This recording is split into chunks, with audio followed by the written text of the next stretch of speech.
Bonsoir, bonsoir à tous, bienvenue à ce live du jeudi 13 août 2020.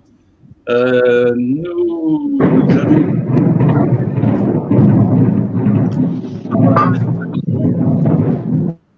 de l'association politique humaniste dirigée en contre-pouvoir, RFL, et nous recevons donc Maître David Libeskind, qui est avocat au barreau de Paris, docteur en droit à l'université Panthéon-Assas Paris 2, spécialiste en droit du travail, en droit pénal et en droit de la famille. Il est engagé contre les violences policières à l'encontre des Gilets jaunes. Alors, nous allons planter le décor, qui est bien connu à présent, de la manifestation qui est le fil conducteur de son livre. Place d'Italie, Paris, premier anniversaire du mouvement des Gilets jaunes, le 16 novembre 2019. À 13h30, soit une demi-heure avant le départ de la manifestation, vous apprenez par la bande, c'est-à-dire les médias entre autres, l'interdiction par le préfet allemand de celle-ci. Alors, on peut se poser des questions. Ne sommes-nous pas dans un système coercitif qui semble s'affranchir du droit et de toute évidence dépasse ce choix d'un préfet de police? David, peux-tu nous donner ton avis à ce sujet? Oui, je crois que merci déjà de m'avoir invité. Alors pour répondre à ta question, je crois dans notre histoire, en tout cas française contemporaine, des manifestations, je crois que c'est la première fois qu'en fait une manifestation qui avait été déclarée et autorisée par le préfet allemand lui-même, qui est annulée. Donc ça reste quand même un fait marquant et un fait historique, quoi. Donc effectivement, on peut considérer que dans ce cadre-là, le préfet a quand même outrepassé ses prérogatives, en plus en annonçant l'annulation de la manifestation à la télé, quoi. C'est ridicule, quoi. Comme si les manifestants regardaient la télé pendant qu'ils manifestaient, mais bon.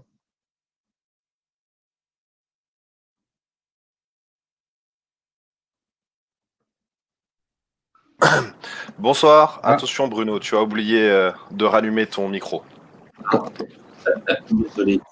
On peut se poser effectivement avec tout ça une autre question. Est-ce que nous vivons vraiment une démocratie avec une autorité qui se permet de violer les droits fondamentaux des Français?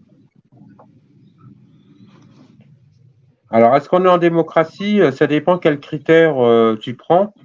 Si le critère est celui de la liberté d'expression, donc de la liberté de manifester et même de la liberté d'association, on peut considérer qu'on est quand même dans une sorte de démocratie autoritaire. Hein, là, alors si évidemment le critère c'est le droit de vote, bon là on pourrait considérer qu'on est dans un État démocratique par opposition à un État totalitaire. Enfin, en tout cas, ce qui est certain, c'est qu'il y a lieu de s'inquiéter sur la démocratie en France, puisque je rappelle que quand même, en mars 2019, les Nations Unies ont condamné la France pour ces violences policières.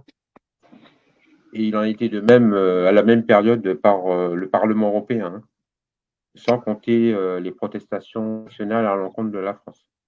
Donc, il faut quand même s'interroger. D'accord. Je pense que les auditeurs qui nous regardent en tireront les conclusions qui s'imposent. Qu'est-ce qu'on peut déduire ensuite des différents arrêtés sortis à la va-vite? Les interdits de manifester, les arrestations, les mutilations qui ont émaillé les différentes manifestations de Gilets jaunes. Et que cherche le gouvernement en pratiquant ainsi? Alors, je vais commencer par les mutilations. Les blessés, il y en a eu des milliers. C'est quand même un fait quand même encore historique, puisque depuis la guerre d'Algérie, on n'a jamais eu autant de blessés. Je rappelle, Dufresne, le journaliste, a comptabilisé 27 personnes éborgnées, 5 mains arrachées, et sans compter évidemment les autres blessures qui peuvent être aussi graves. Donc c'est un fait historique et puis c'est quand même important, j'essaie de le dire à chaque fois que je suis amené à intervenir dans un média ou en conférence, ces personnes sont avant tout des victimes, c'est-à-dire qu'elles n'ont pas été mises en cause. Elles étaient là, elles manifestaient, on les a flash-volées ou on les a matraquées, mais elles ont fait l'objet d'aucune poursuite pénale. Elles n'étaient pas dans une situation infractionnelle, elles n'étaient pas là en fait pour tabasser une force de l'ordre, sont avant tout des victimes. Et on n'a pas eu d'excuses du gouvernement concernant ces personnes mutilées alors que ce sont des victimes. On n'a pas eu non plus des excuses de la présidence de la République comme si la situation était normale. Donc ça, c'est un premier point. Concernant ensuite les arrêts, cette avalanche d'arrêtés qui a concerné toute la France, puisque des préfets en fait se permettaient de prendre des arrêtés pour interdire des manifestations. Évidemment, ces arrêtés pris au dernier moment, qui permettent d'éviter au fait en fait d'aller devant un tribunal administratif en référé pour justifier en fait le pourquoi de l'arrêté. Donc voilà, les préfets sont des exécuteurs du gouvernement, puisque de toute façon tous les préfets sont nommés par décret président de la République qui nomme les décrets. Et donc en fait, au lieu d'avoir une fonction purement administrative ou autre, comme ils ont l'habitude de faire, ils ont une fonction complètement politique, une fonction d'exécution des souhaits de l'exécutif. Alors ensuite, pour en revenir à ta question précisément. Bruno, bon, je vais… Oh, désolé. Oui, en fait, c'était surtout, c'était entre autres les arrêtés sortis à la va-vite pour interdire les manifestations. Bon, les arrestations, oui, voilà. Les mutilations, on sait ce qui en a été. Mais voilà. Tout à fait. Il faut pourquoi. Alors le but, voilà, je vais répondre à ta question précisément. Le but, en fait, évidemment, en blessant les gens, en les mutilant, en les violentant et en interdisant des manifestations, le but, évidemment, était de faire éteindre un mouvement social et populaire. Voilà. Le but, en fait, c'était de faire peur aux gens, soit en les amendant pour ceux qui allaient à des manifestations qui avaient été interdites par arrêté préfectoral, soit en les violentant ou soit en les mutilant. Le but était évidemment d'éteindre ce mouvement social. Parce que l'exécutif a eu peur avec le mouvement des Gilets jaunes, on le sait tous.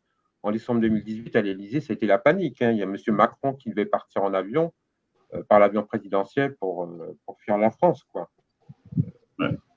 Si vous voulez, on est dans une période, et je vais en finir là-dessus, sur cette thématique, on est dans une période où, en fait, il n'y a plus d'opposition dans notre pays. On voit bien à l'Assemblée nationale, il n'y a plus d'opposition politique, où la droite, en fait, qui est censée combattre M. Macron, en fait, s'est allié avec lui, quasiment.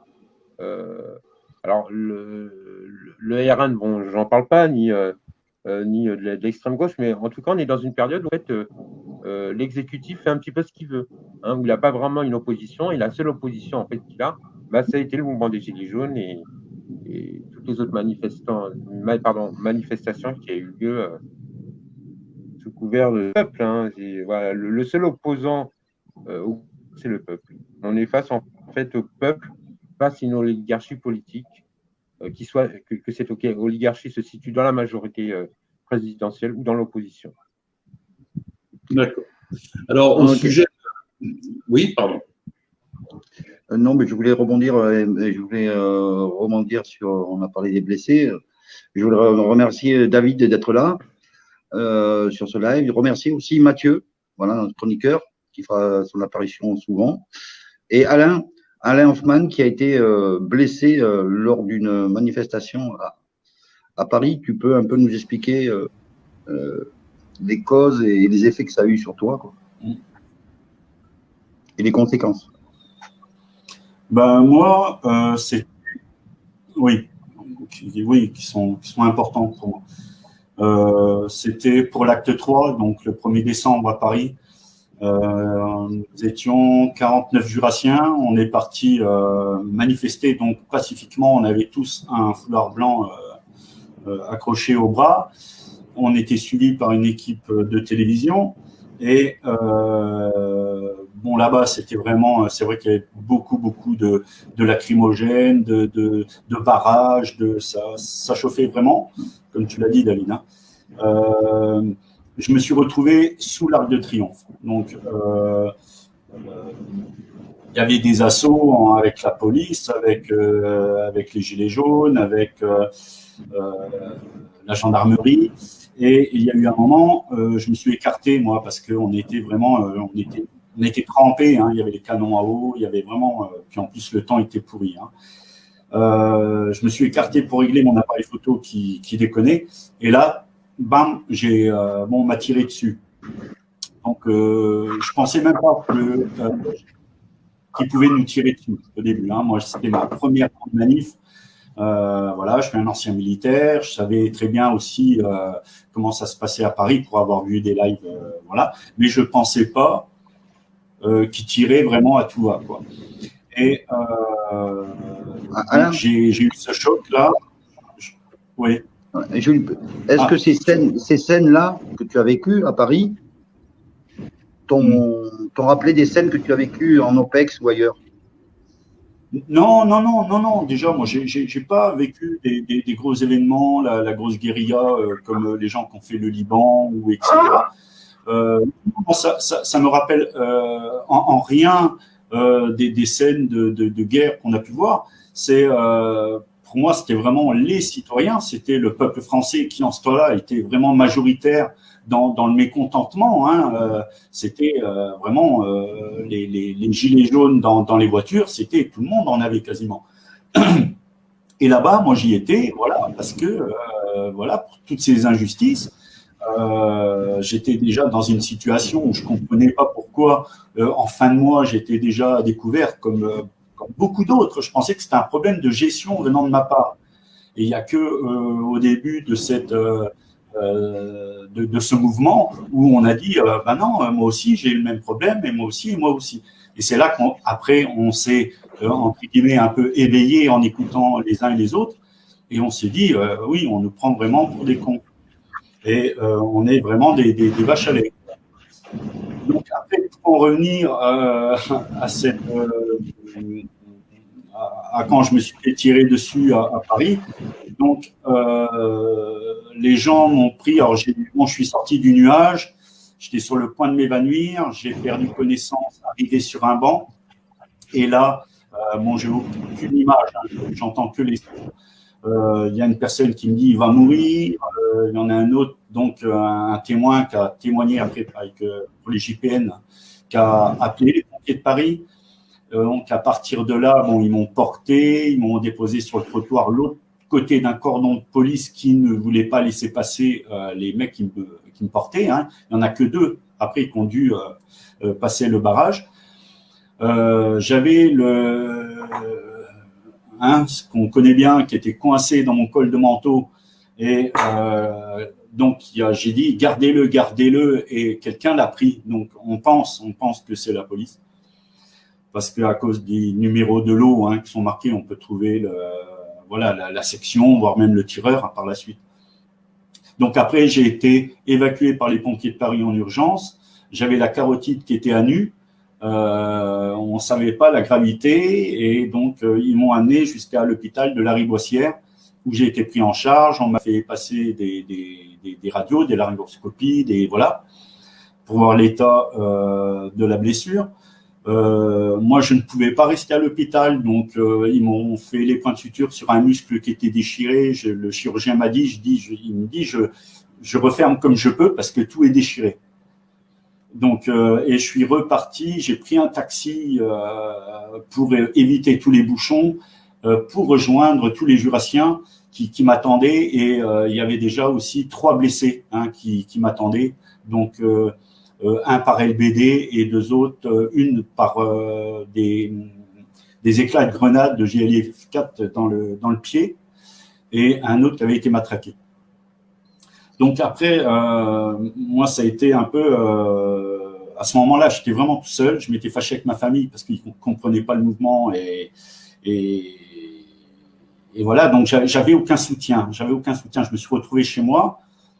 J'ai mis 3 jours pour pouvoir prendre une douche parce que je tremblais. je ne savais pas trop ce que je devais faire. Hein. J'avais cette plaie qui était là, qui était en train de s'infecter. Au jour d'aujourd'hui, ça fait 2 jours, c'est le premier accompagnement psychologique que j'ai depuis 1 an et demi. J'ai été placé sur des listes d'attente dans le Haut-Jura parce qu'il fallait attendre plus d'1 an pour avoir un rendez-vous. Là, c'est seulement maintenant que j'ai cet accompagnement. Donc, j'ai été nourri d'antidépresseurs, de somnifères, de Seresta, parce que j'ai de la colère, j'ai des poussées d'angoisse, j'ai qu'on s'appelle des insomnies, j'ai des colères, je suis susceptible, la vie de famille empathie, et je ne suis pas le seul dans le cas là, parce que bon, je fais partie du collectif des blessés pour l'exemple. On a parlé entre nous, et tout le monde a rencontré ces problèmes-là au sein des couples. Du moment où on n'a pas d'accompagnement psychologique, où on ne peut pas extérioriser, on ne peut pas nous expliquer ce qui nous arrive, c'est les familles qui trinquent, et voilà, ça ne se fait pas comme ça, quoi. Alain, donc, Alain, est-ce que tu as été reconnu comme victime? Comment? Est-ce que tu as été reconnu comme victime? Alors, non, j'ai porté plainte à la gendarmerie dès que j'ai pu sortir de chez moi. J'ai été à la gendarmerie porter plainte. Donc, ils étaient choqués. Hein, ils étaient à 3 à regarder les vidéos et les photos que j'avais faites sur mon portable. J'ai porté plainte. Le temps s'est écoulé et j'ai découvert après que via Internet que je pouvais déposer aussi un dossier à l'IGPN. C'est ce que j'ai fait. Donc, ils m'ont contacté, une enquête a été faite et je suis tombé un peu sur le cul parce que malgré les photos que je leur ai données, malgré le papier de Larry Boissière qui me dit les soins qu'il m'avait prodigués, malgré le médecin légiste aussi, j'ai été vu par un médecin légiste qui lui a vu, c'est bien un projectile de LBD, mais l'IGPN a dit comme ça que les caméras ne fonctionnaient pas, qu'il n'y avait aucune trace de moi dans les dossiers des pompiers de Paris. J'ai fourni des photos où j'ai pris une photo dans le camion de l'EVSL des pompiers. À côté de moi, il y avait 2 CRS. Il y en a un qui s'était abîmé le coude. J'ai fourni ces preuves. J'ai fourni de la section supposée avec l'enquête qu'on a fait avec mes témoins, la section de police avec le tireur, la plaque d'immatriculation du camion, le canon à eau. Mais non, tout ça, voilà. Donc ça a donné suite à un non-lieu. J'ai été contacté après par maître Chloé Chalot, de Rouen, qui, elle, pareil, a essayé d'aller plus loin avec ce dossier-là. Et puis j'en suis que j'ai, en écoutant vraiment tous les dossiers qui sont classés sans suite, le déni dans lequel l'IGPN était, et quand j'ai vu ça, j'ai dit non, pour l'instant, ça sert à rien de se battre, parce que c'est vraiment taper dans l'eau. Voilà. Donc, j'ai été un peu découragé là-dessus. Ouais. David, tu pourrais nous donner un peu ton point de vue sur ces victimes comme Alain qui ne sont pas reconnues en fait par l'État, quoi.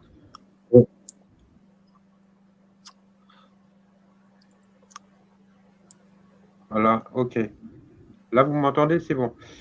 Alors, concernant Alain, bon, j'ai essayé de bien comprendre le suivi de sa procédure. Apparemment, il y a eu un classement sans suite de la part du procureur de la République suite à sa plainte auprès de l'IGPN. Après, il a la possibilité, je pense, Chloé Chalot, que je connais bien, a dû en informer, il y a la possibilité de déposer une plainte avec constitution partie civile devant un juge d'instruction. Alors, je ne sais pas si tu l'as fait, ça m'étonnerait, puisque. Mais bon, je t'encourage à le faire, parce que là, quand il y a un juge d'instruction, en fait, il instruit. C'est-à-dire, tu as des éléments d'identification, d'après ce que j'ai compris, du cadre de police, disons, l'appartenance au tireur, à quelle compagnie, enfin bref, il y a peut-être des éléments d'identification, donc je pense que tu devrais essayer de ça, sachant en plus si tu as encore un préjudice quoi, physique de ta blessure, quoi. Est-ce que tu as des séquelles?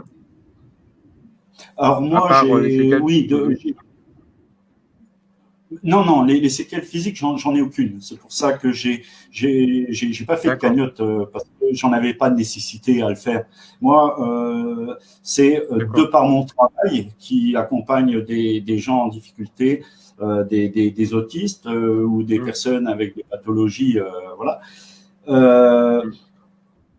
Je peux pas accompagner ces gens-là. Je suis trop, pour l'instant, dans la colère. Je suis même plus dans l'écoute. Je me disperse dans mes choses tellement j'ai de choses à raconter parce que je trouve ça injuste. Maintenant, j'en suis à être au restaurant du cœur. Hein, voilà, je le cache pas. Moi, j'ai des choses encore à rembourser et pour l'instant, je peux plus. C'est vraiment la limite. C'est vraiment la limite. Il y a des gens, des anciens militaires qui une personne m'aide vraiment des fois en m'envoyant des colis. J'ai aussi des couples de gilets jaunes qui me font la surprise aussi de m'aider aussi dans cette démarche alimentaire. Voilà, que je salue au passage parce que je sais qu'ils sont derrière les écrans. Voilà, j'ai cette aide-là, mais venant de la part de l'État, parce que je sais pas si tu l'as su, David, on a été invité à l'Assemblée nationale pour des projets de loi pour la dissolution des JPN et pour le dépaysement des enquêtes. Moi, je leur ai dit à ces gens-là, c'est comme si on se faisait renverser par une voiture de police, que les gens en avaient conscience, mais qui ne s'arrêtaient même pas. Je dis, nous, on a été, pour la plupart, été blessés donc gravement. Si on avait été, après tu m'expliqueras peut-être des choses, David, mais on a été blessés. Ça veut dire aussi que on était peut-être menaçant. Si on était menaçant, pourquoi on n'a pas été soigné et après traduit en justice? Non, là, on a été blessé, mais il n'y a pas de suite. Donc, ça veut bien dire que s'ils ne trouvent pas le tireur, qu'ils prouvent nous, alors, je sais pas, il y a des choses qui ne sont pas claires là-dedans. Voilà, mais après, venant de la part de l'organisme que j'ai cité, voilà, la police des polices, ça ne m'étonne pas. Et c'est pour ça que j'ai baissé les bras. Mais voilà, peut-être que maintenant, à présent, je vais peut-être relancer le dossier avec Maître Chalot si elle le permet. Mais c'est vrai que c'est décourageant. C'est décourageant. Alain, d'où l'importance qu'on sécurise ces manifestations. Je pense que c'est très important de sécuriser afin que les gens puissent manifester pacifiquement. Oui, ça, c'est très important. Et c'est pour ça que nous sommes là. Nous avons créé le premier CPC pour ça, pour sécuriser les manifestations, pour éviter des débordements qu'il peut y avoir, des nuisances à l'intérieur des manifestations. On est là pour assurer et protéger les gens qui manifestent. Voilà, pour je vais passer la parole à leur droit. Parce que leur droit constitutionnel. Voilà. Tout à fait. Je vais me permettre. Ce qui est important, c'est qu'il ne faut pas oublier au départ, quand on va faire une manifestation, c'est qu'on a un message à transmettre. Et les gens, quand ils vont faire une manifestation, sont pas là pour se faire taper dessus, violenter, gazer ou autre chose. Comme je suppose aussi que les forces de l'ordre ne sont pas là pour recevoir des pavés et ainsi de suite. Ce qui se passe, c'est quand même, on se rend compte que quand il n'y a pas de structure de sécurité, que ça soit d'un côté ou de l'autre, il y a des débordements. Et ce genre de débordement, le seul moyen de les éviter au maximum, c'est de mettre une structure de sécurité. Parce que je pense vraiment, Alain, que si on prend ton cas précis, si à ce moment-là, il n'y avait pas eu, ou il y aurait eu un service de sécurité et qu'il n'y avait pas eu de débordement, les forces de l'ordre n'auraient sûrement pas tiré. Et si elles n'avaient pas tiré, on se serait pas retrouvé avec des mutilés. Alors, on n'est pas là pour faire le procès des forces de l'ordre ou du gouvernement. On sait très bien qui est en tort.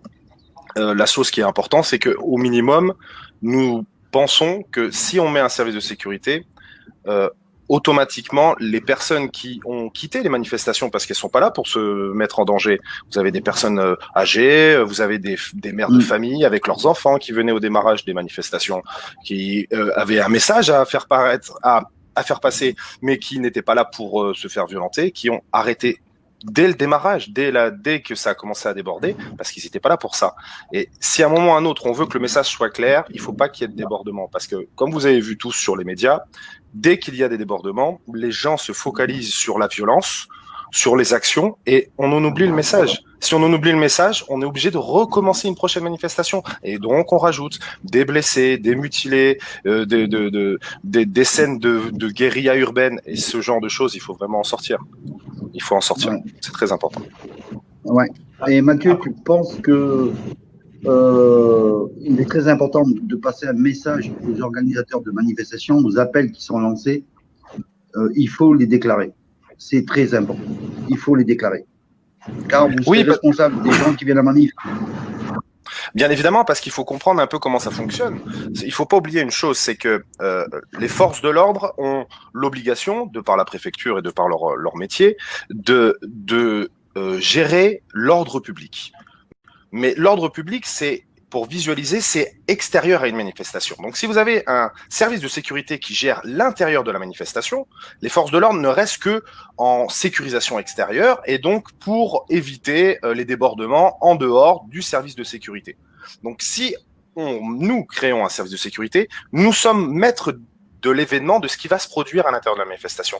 Donc moins on donne de billes aux autres, moins on prend de risque que ça se déborde de la manière qu'on ne voudrait pas que ça déborde. Tout à fait. Donc on reprend les cartes en main, c'est ça qu'il faut bien comprendre. Quand vous faites une manifestation non déclarée, sauvage, quand vous n'avez pas de service de sécurité, vous êtes à la merci de n'importe quel événement, car vous ne décidez pas. C'est un peu comme aller à l'océan et vous savez pas nager et vous prenez des vagues dans le visage et là vous attendez que ça passe. Bah, c'est exactement la même chose. C'est quand même vachement mieux d'aller à l'océan quand on sait nager avec une planche et des palmes. Vous allez avoir plus de chances de vous en sortir. Et c'est exactement ça, en fait. C'est important de mettre un service de sécurité en ordre. Ton avis là-dessus, David, sur un service de sécurité Alors, moi, mon avis, alors là, je suis assez expérimenté parce que j'ai vraiment une idée précise, puisque j'ai, disons, donc à Paris, à partir de mi-janvier 2019, on a commencé à déclarer les manifestations, alors que bon, avant décembre 2018 et en novembre, c'était des manifestations sauvages, comme on dit, manifestations non déclarées. Et donc, à partir de là, en fait, les organisateurs, dont je faisais un peu l'accompagnement juridique, notamment Fawzi Lelouch, avaient mis en place un personnel de sécurité qui était d'ailleurs très efficace. Un personnel de sécurité motorisé, qui encadrait un petit peu les manifestations sur le trottoir, voilà, à côté des manifestants, et il y avait en fait un personnel de sécurité qui était devant, derrière, et vraiment un personnel de sécurité très mobile, très professionnel.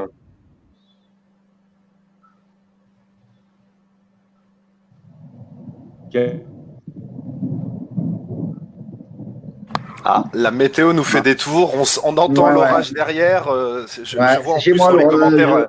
Ouais, mais je vois aussi dans les commentaires qu'il y a plusieurs personnes qui ont des problèmes de coupure. Ah, c'est le problème de l'orage. Vous savez que l'orage et Internet, c'est pas, ça ne marche pas très bien. Donc on va laisser David Levinsky revenir. Il doit avoir une petite coupure à Internet. Pour revenir sur le message avec Alain. Alain, depuis que tu es dans ton collectif, vous avez recensé combien de victimes de votre côté? Écoute, moi, il y a même des personnes que je connais pas. Moi, il a fallu vraiment, il y a pas si longtemps que ça, vraiment que je décroche un peu de ça parce que quand tu as des symptômes post-traumatiques, c'est quelque chose qui est persistant et quand tu fais partie d'un collectif comme ça, et moi, c'est des gens que j'aime beaucoup parce que ils ont chacun leur souffrance, ils ont chacun leurs problèmes, et souvent beaucoup plus graves que les miens, parce que c'est vraiment des œils en moins, des mains en moins, c'est vraiment autre chose. Mais le fait de rester dans ce domaine-là, de blessés, d'injustice, ça t'entretient toi aussi. Voilà, tu revis, tu compares, ça entretient aussi ton mal-être. Et ça, c'est pas évident. Donc moi, j'avais trouvé le moyen voilà, j'habite dans une région magnifique, donc de partir plusieurs jours dans les forêts parce que je déconnecte vraiment de tout, et voire même un peu de me séparer un peu des manifs, parce que c'est très usant. Moi, je sais qu'à chaque fois que je retournais dans les manifs, t'as le cœur qui bat. Moi, après, en tant que militaire, hein, c'est ce que j'expliquais à une sœur d'armes, c'est que tu as des valeurs, et même si tu as peur, moi je sais que j'y allais quand même. Le 12, c'est pareil, j'ai de l'appréhension, mais je sais que j'y vais. C'est pas évident après de vouloir sortir de tout ça et de vouloir en même temps guérir. Mais tu as raison, Alain, c'est normal que tu aies de l'appréhension, parce que qu'est-ce qui va se passer le 12? C'est quand même ça le truc le plus embêtant, c'est que comme il n'y a pas de service de sécurité, on retombe dans le même travers, avec les mêmes risques et le même risque de débordement et d'aboutissement avec des personnes qui vont être blessées. Alors on espère tous, on croise les doigts que au petit bonheur la chance, ça se passe bien, mais c'est toujours pareil. Si on ne maîtrise pas l'événement, on ne sait pas comment il va se dérouler.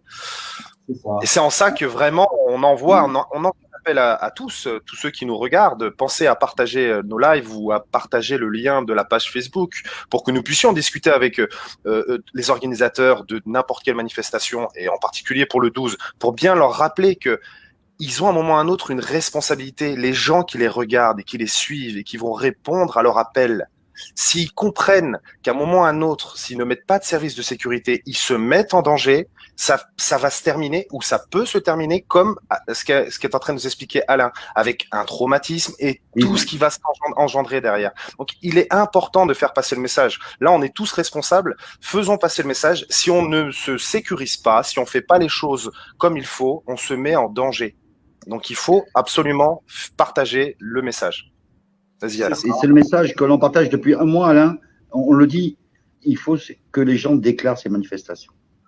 On a beaucoup de messages de soutien de la part des citoyens, de tout corps, toute personne. On est très soutenus dans notre démarche, et je pense que c'est salvateur pour le peuple. Donc, je dis aux frères d'armes, rejoignez le premier CPC. Je dis aux citoyens, rejoignez-nous aussi. On peut faire appliquer nos droits constitutionnels pacifiquement, mais il faut être organisé et déclarer les choses.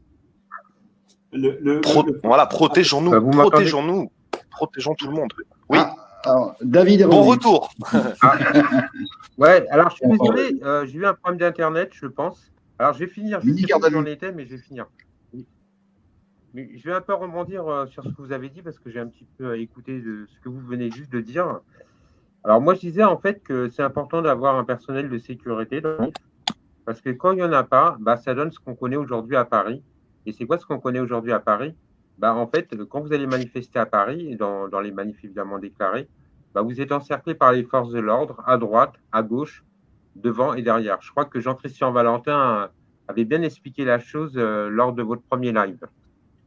Et c'est super désagréable, parce qu'on a l'impression, en fait, on a déjà un sentiment d'étouffement, hein, parce que quand vous savez que sur le côté, vous êtes suivi par des CRS à gauche, devant, derrière, et qui vous empêchent parfois de sortir, hein, pour vous désaltérer.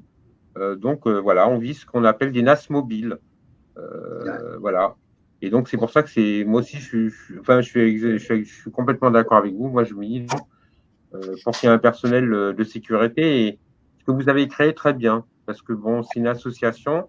Alors il n'y a pas forcément besoin de créer une association, hein, pour être du personnel de sécurité dans les manifestations. Mais une association est importante pour pouvoir apporter également un support, peut-être à des organisateurs de manifestations sur toute la France, quoi. Voilà. C'est le but, David. Hein, ensuite, concernant, voilà.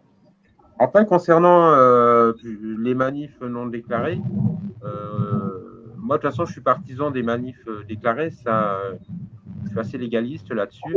Après, la difficulté concernant Paris, hein, mon expérience elle est parisienne. Concernant Paris, le problème, c'est que le préfet nous interdit en fait de manifester dans les beaux quartiers, sur les Champs-Élysées, à Châtelet, à Opéra. Alors que l'ancien préfet, donc Michel Delpech, avant mars 2019, nous l'autorisait.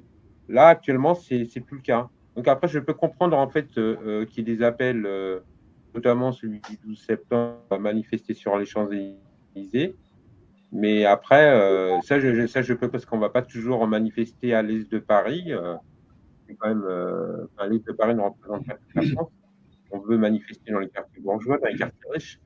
Mais après, ce n'est pas exempt de risque, notamment en termes d'amende, hein, puisque vous êtes dans une manifestation qui n'a pas été déclarée, donc c'est 135 € d'amende. Les NAS, dès lors que la manifestation n'est pas déclarée, le préfet s'autorise à faire des NAS. Et puis, les gardes à vue, malheureusement, quoi. Voilà, les gardes à vue. Voilà, voilà, faut que les gens en aient conscience. Hein. Ouais. Et David, c'est aussi un moyen de. C'est un moyen aussi d'étouffer le mouvement et de le montrer du doigt par le gouvernement, quoi, en fait. Tout ça. Les exactions qui se passent. Non, parce que de toute façon, les pouvoirs.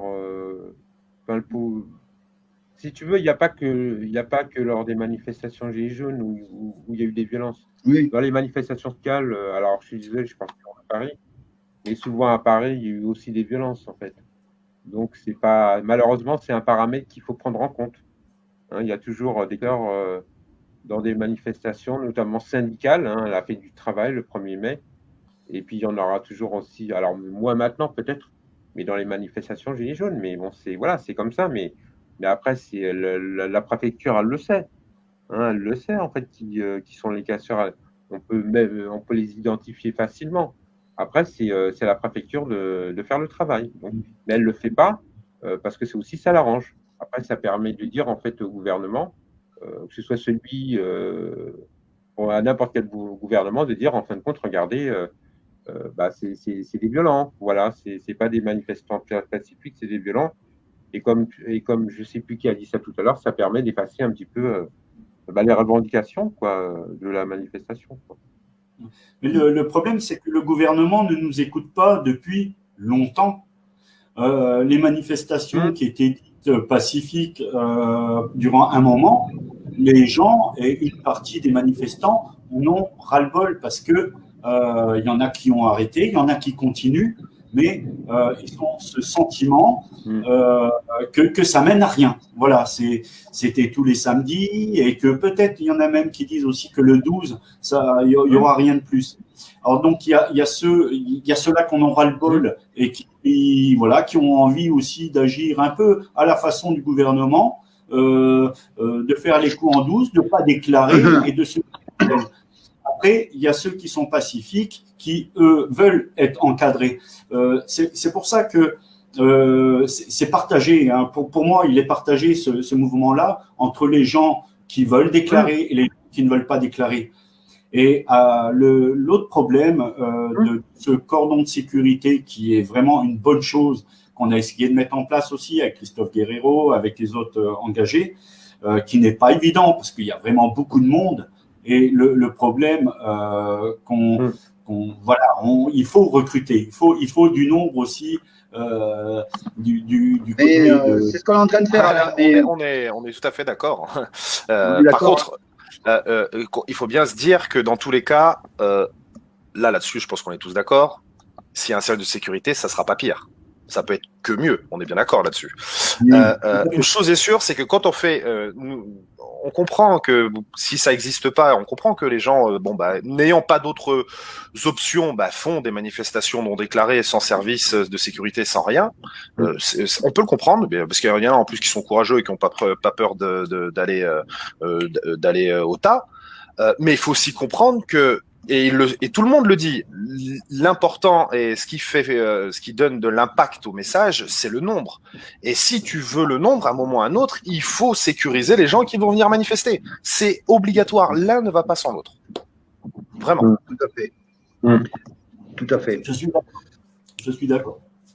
Après, voilà, c'est vrai qu'il y a beaucoup de gens qui ne veulent plus aller manifester pour toutes les causes qu'on a citées, hein, de violence et tout. À Paris, c'est très fort. Dans tous les autres grandes villes aussi. Hein. Ah oui. Moi, j'ai fait de la garde à vue. Après avoir été blessé, je suis reparti à Paris, hein, voilà, avec des amis, hein, que j'accompagnais. Un ami en plus qui est photographe, qui a fait beaucoup de manifs, qui a vu vraiment aussi toute cette ascension, mon ami Dave. Et le problème, c'est que j'ai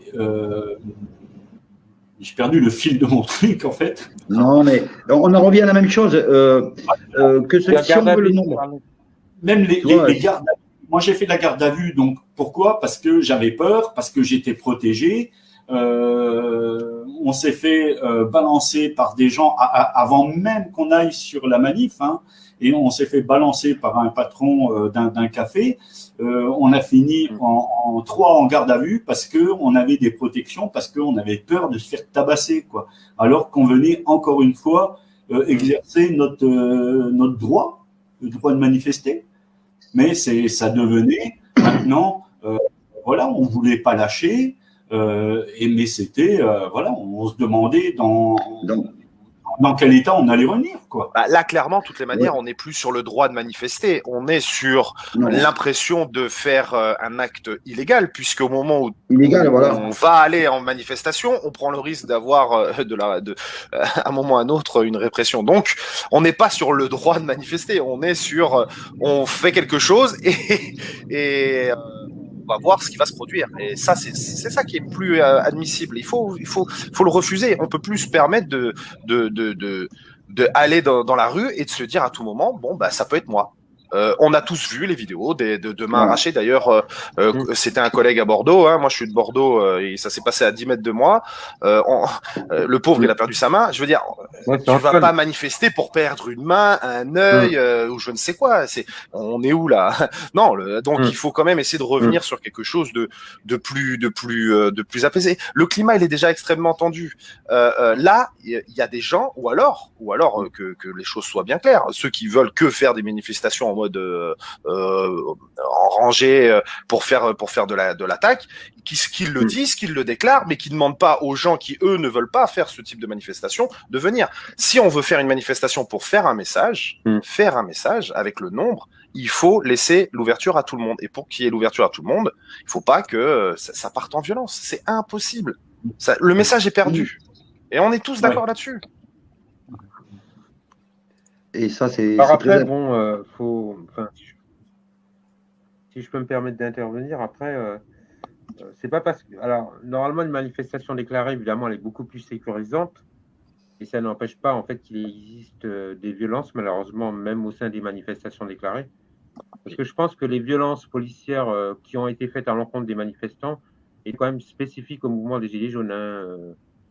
Voilà, ils ont été, les flics, sur les Gilets jaunes. Hein. Il y a une haine, même encore maintenant, il y a une haine viscérale, en fait, des forces de l'ordre à l'encontre des Gilets jaunes. Hein, parce qu'on leur avait donné des instructions de les maltraiter. Hein. Ça, c'est clair. Toutes les manifestations ne se passent pas comme ça. Pour revenir aux manifestations syndicales, bon, à Paris, en tout cas, il peut y avoir des violences, mais généralement, c'est en fin de manif. Quand les forces de l'ordre de gaz, quand ils ordonnent la dispersion, quoi. Je pense que voilà, les Gilets jaunes, c'était quand même la violence, c'était vraiment très spécifique. Alors, c'était jamais vu. Hein. Plus sécurisante, évidemment. Voilà, mais c'était une volonté, évidemment. C'était une volonté. Mais en même temps, il n'y a pas que les manifs, il y a aussi les péages, il y a les occupations. Enfin, en fait, la force du mouvement des Gilets jaunes, c'est son imprévisibilité, créativité. Et donc là-dessus, on a créé pas mal de choses. Après, bon, pour en revenir à la thématique, la sécurité, c'est super important.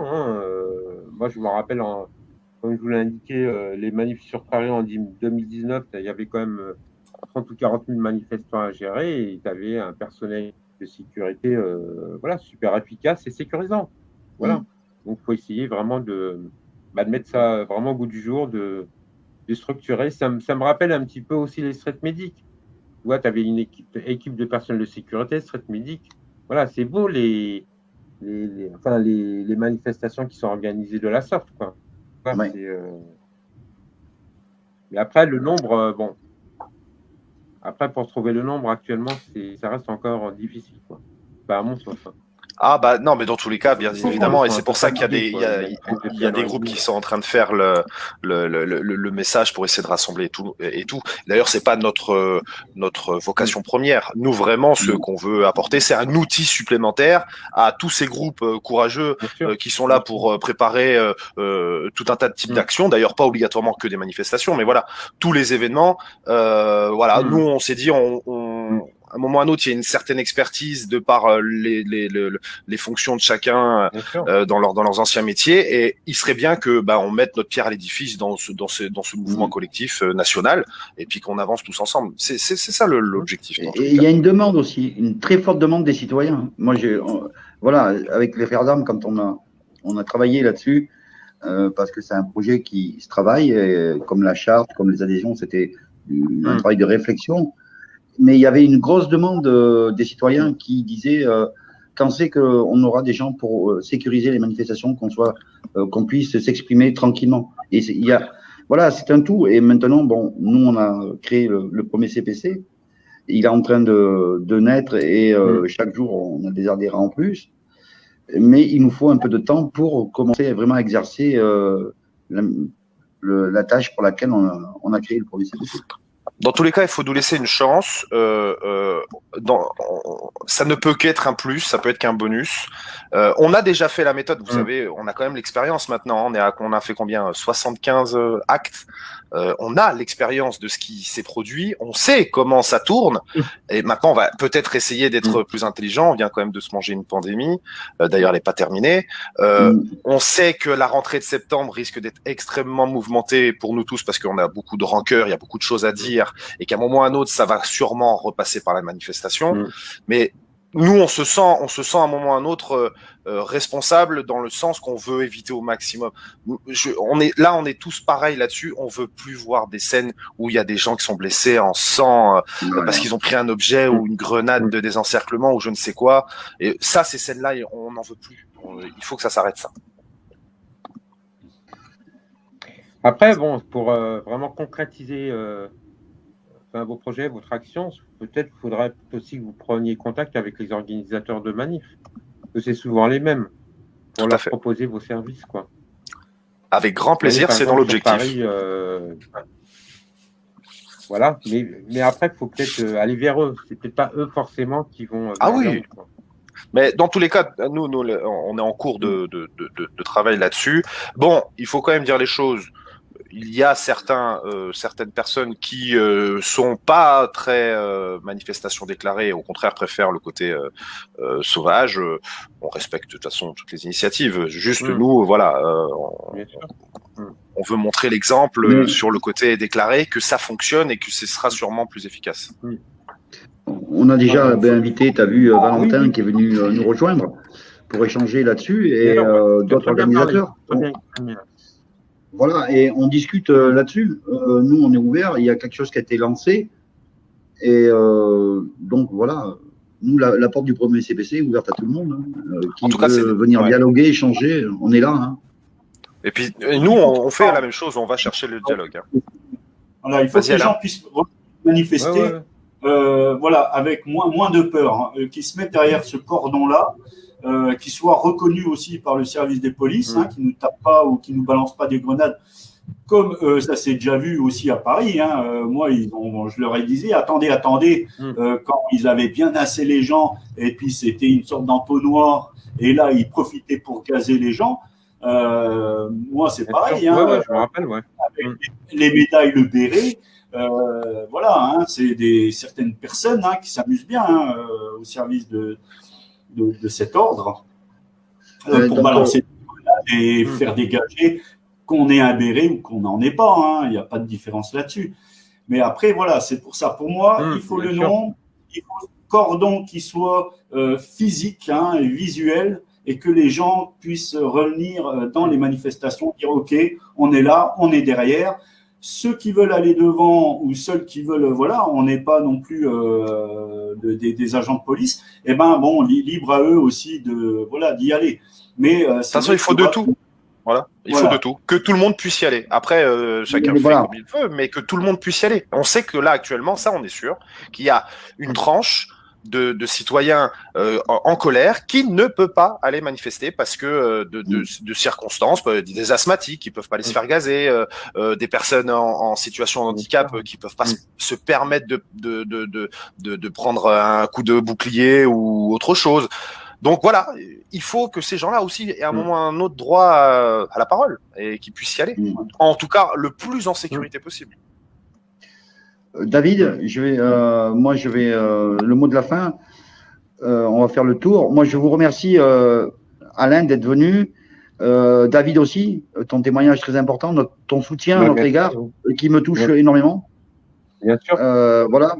C'est pas du travail. C'est pas du travail en l'air, c'est du travail de fond, ça demande du temps. Et voilà, quand on est apprécié comme ça fait toujours plaisir. Et je veux dire un petit mot de la fin. Donc, n'oubliez pas de liker la page, abonnez-vous et partagez. Je laisse la parole à Alain. Et merci encore, Alain, d'être venu. Ben moi, merci de m'avoir invité.